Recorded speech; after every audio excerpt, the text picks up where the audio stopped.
कथावाचक धीरेन्द्र शास्त्री की सनातन एकता यात्रा का आज तीसरा दिन, बड़ी संख्या में शामिल हो रहे श्रद्धालु। आज फरीदाबाद से आगे बढ़ रही धीरेन्द्र शास्त्री की यात्रा बल्लभगढ़ मंडी होगा अगला पड़ाव, फिर सीकरी शगुन गार्डन पहुंचेगी यात्रा।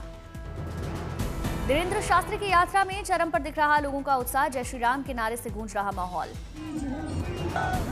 सनातन एकता यात्रा में भजन कीर्तन से भक्तिमय माहौल, भक्ति में झूमते दिखे श्रद्धालु। यात्रा में श्री राम का वेश धारण करके पहुंची एक बालिका, राम भक्ति में मगन दिखा पूरा परिवार। धीरेन्द्र शास्त्री की यात्रा में शामिल हो रहे भजन गायक, वृंदावन से यात्रा में भाग लेने के लिए पहुंची भजन गायिका के भक्ति गीतों ने समा बांधा।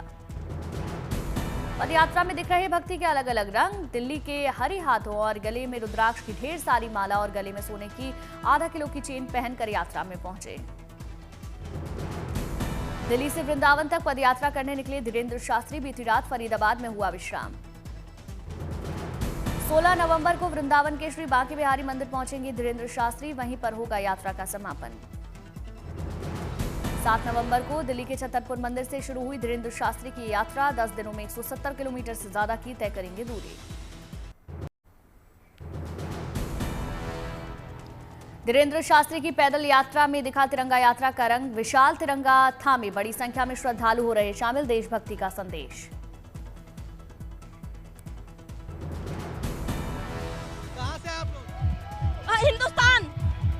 कहां से आए? हिंदुस्तान। भैया हिंदू एकता सनातन यात्रा है, हम सनातनी हैं। सनातन यात्रा में बिहार से विशाल तिरंगा लेकर पहुंचे श्रद्धालु, वृंदावन तक पैदल ही लेकर जाने का संकल्प। हम लोग ये बिहार से लेके आए हैं। बिहार से जी नहीं, ये तिरंगा भी बिहार से ही आया हुआ है। जी लेकर जाओगे वृंदावन? वृंदावन तक दिल्ली से आ रहा है, वैसे जाएगा वृंदावन तक। कितने साथी हैं आप?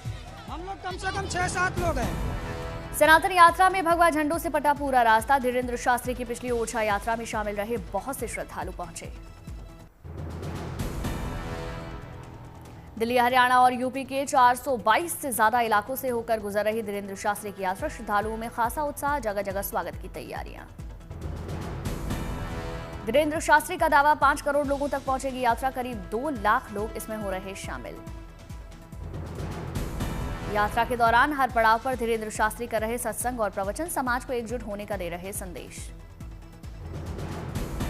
यात्रा के दौरान सुरक्षा के लिए पुख्ता इंतजाम, हजारों पुलिसकर्मी और वॉलंटियर रख रहे ख्याल। फरीदाबाद में आज भी कुछ मुख्य मार्गों पर यात्रा के दौरान बंद रहेगा ट्रैफिक, लोगों से वैकल्पिक मार्गों का इस्तेमाल करने की अपील। भारतीय वायुसेना की 93वीं वर्षगांठ के जश्न के सिलसिले में आज गुवाहाटी में होगा शानदार फ्लाइंग डिस्प्ले, लड़ाकू विमान और हेलीकॉप्टर दिखाएंगे कलाबाजी।